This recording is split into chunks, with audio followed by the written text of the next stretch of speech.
Dear students of class 12th, let us today discuss the advantages of database management system. As you know, we are nowadays we are discussing the unit database management system.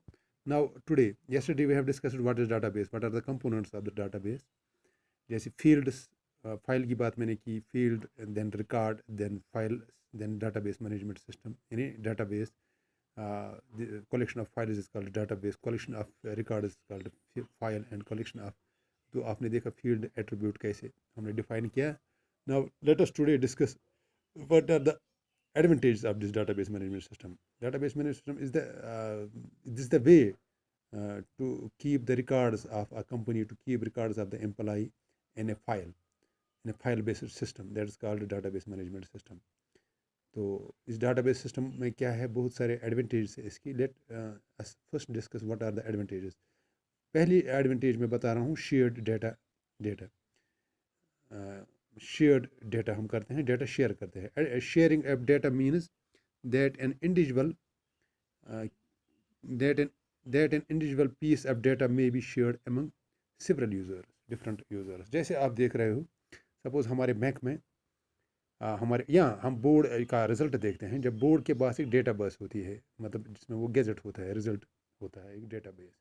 तो every user, every student can access the data, piece of data at the same time. यानी file एक ही है, database एक ही है, that is lying with this board management इसको website पर डालती है. Every user is able to access the same database.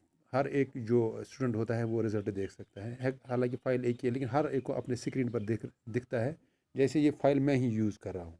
This is called sharing of data. या कहीं भी आप कोई भी फाइल होगा तो आप शेयर डेटा कर सकते हो. तो control data redundancy means duplicacy of data. Control इसमें होती है, डुप्लीकेसी यहाँ पर नहीं होती है. Data is recorded only one place in the database and it is not duplicated. देखो, डेटा हम कहीं पर रिकॉर्ड कर सकते हैं. तो डुप्लीकेसी ऑफ डेटा, जैसे मैंने कल भी बोला था, तो हम क्या करते हैं, एक फ़ाइल में सपोज हम कल वाले स्टूडेंट की बात करते हैं. एक फ़ाइल में उसका पर्सनल डिटेल्स रखते हैं, दूसरे फाइल में उसके मार्क्स रखते हैं. लेकिन जिस फाइल में मार्क्स रखते हैं उसमें उसकी जो पर्सनल डिटेल्स हैं, मसलन उसकी रेजिडेंस, उसका नाम, उसकी पेरेंटेज वगैरह, वो रखने की ज़रूरत नहीं है. वो तो हम एक अलग फ़ाइल में रखेंगे, लेकिन उन दो फाइल्स को हम लिंक कर सकते हैं. इट मीन्स मैनुअली अगर हम करते हैं, मैनुअली अगर हम किसी बच्चे का मार्क्स कार्ड बनाते हैं, वहाँ पर भी हम name, mother's name, father's name, residence extra डालते हैं. लेकिन अगर हम सिंपली मैनुअली करेंगे, लेकिन यहाँ पर क्या है, हम एक ही फाइल में उसकी पर्सनल डिटेल डालते हैं और दूसरी फाइल में उसका एकेडमिक रिकॉर्ड डालते हैं. तो whenever we need the both the files, तो या दोनों फाइलों में से हमें कुछ डेटा चाहिए, तो we can get that by the help of this structured query language और एसक्यूएल. वही फील्ड, वही डेटा हम यूज़ करेंगे, वही डेटा हम ला सकते हैं जो हमें चाहिए. तो रिडंडेंसी ऑफ डेटा यानी डुप्लीकेसी ऑफ डेटा, हम दो जगह सेम डेटा स्टोर नहीं करते हैं. देन डेटा कंसिस्टेंसी और कंट्रोल डेटा रिडंडेंसी आपने देखा. Then data consistency, data item appears only once and the updated value is immediately available to all users. Suppose bank में कोई आपने ट्रांजेक्शन की, या मतलब उस बैंक में वो बहुत सारे एम्प्लॉई हैं, आपने ट्रांजेक्शन, एक एम्प्लॉय या मैनेजर ने आपको पैसे दिए और उसने आपका जो अकाउंट नंबर था वो अपडेट किया है. सपोज इसमें आपके पास 10,000 थे, आपने 5,000 निकाले, अभी आपके पास सिर्फ 5,000 रह गए. अब कहीं भी कोई भी या खुद भी आप अपनी एप्लीकेशन, मोबाइल एप्लीकेशन पर देख सकते हो कि मेरे पास 5,000 है. यानी जो डेटा अपडेट हुआ that is available with everybody, with every user. अगर बैंक में कोई किसी भी कलर, किसी भी टेबल के पास जाओगे, उसको अकाउंट नंबर बताओगे, सर मेरे पास कितने हैं, वो आपको बताएगा, देखो आपके पास 10,000 थे लेकिन 5 आपने निकाले हैं. यानी जो भी हम निकाल रहे हैं पैसे, जो हम वैल्यू उसमें घटा रहे हैं, दैट इज़ अपडेटेड एवरीवेयर. ये ऐसा नहीं है कि हम एक कलर के पास जाएंगे, वो बोलेगा देखो आपने 5,000 निकाले हैं, दूसरा बोलेगा देखो मेरे पास तो अभी 10,000 जो आपके पास है वही डिटेल है, 5,000 आपने कब निकाले, दैट अभी मेरे पास वो इन्फॉर्मेशन नहीं है आपने कितना निकाला है. देखो at the same time electronic database में क्या होता है, at the same time everywhere जो डेटा आपने अपडेट किया है that is visible to everybody now. यानी हर एक के पास सेम इन्फॉर्मेशन है. This is called consistency. अगर सेम इन्फॉर्मेशन नहीं होती, एक बंदे के पास, कलर के पास एक इन्फॉर्मेशन होती कि आपने 5,000 निकाले, 5,000 रह गए हैं, दूसरे के पास वही पुरानी वाली इन्फॉर्मेशन होती कि आपके पास 10,000 है। तो this thing we can say this was inconsistency, but in our database management system we avoid inconsistency. It provides a facility that's called data consistency. यही फीचर है जिसको हम डेटा कंसिस्टेंसी कहते हैं। मीन्स आप जो कर रहे हो that is being updated everywhere.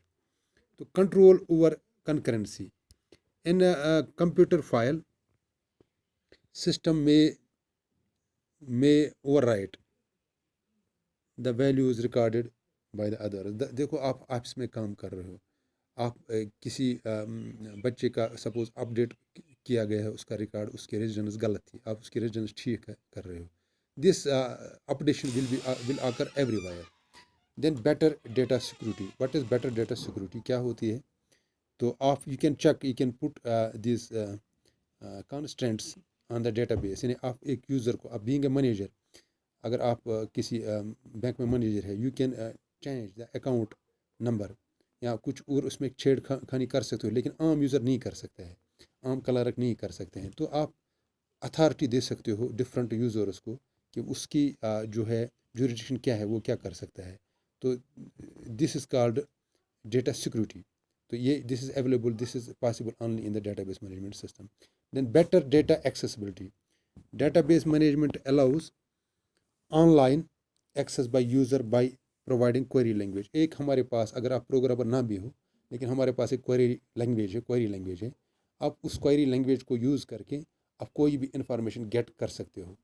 That permits particular users, particular non programming personal to ask question. आप कोई भी question by using this structured query language, you can ask any question, you can. So suppose आपको किसी बच्चे का, suppose हम school की बात करेंगे, उसमें एक डेटाबेस है, आपको उसकी नाम, पता और ये मार्क्स कितने लाए हैं वो चाहिए। आप सिर्फ 3 फील्ड्स को चुन सकते हो and you can put them in through SQL. You can ask the question to the